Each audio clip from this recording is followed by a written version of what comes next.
Welcome back. Our Joe Kernen anchored Squawk Box this morning as usual, but he is back, having just spoken to the president. Morning, Joe. You're right.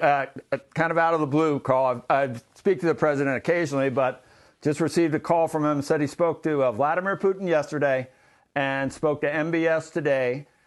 And he expects them to announce a cut of up to 10 million barrels, perhaps 15 million, but 10 million barrels of oil production cut.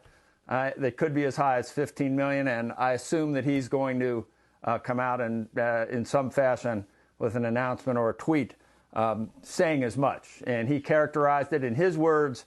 As you know, Joe, this would be a big deal.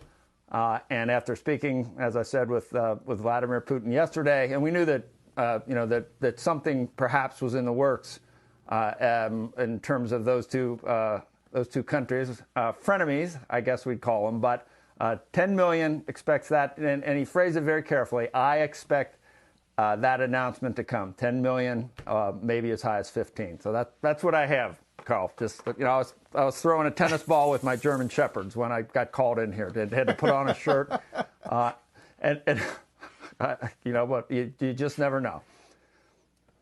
It's TV in the modern age, Joe. That is huge news. Oil was already on pace for the best day in 3 weeks, on hopes that somehow this would come to fruition and that the Chinese were reportedly building for their own stockpiles. But was there any other ground that we should be aware of? I assume if there were, you would have said so. Let's watch for the tweets. And I'm surprised. Normally that's the way he does things. But the tweet should be forthcoming. As I said, how long do I have? And I'm a little bit out of breath. Hopefully, it should be any second anyway, Carl. But I wanted to bring that to us on CNBC.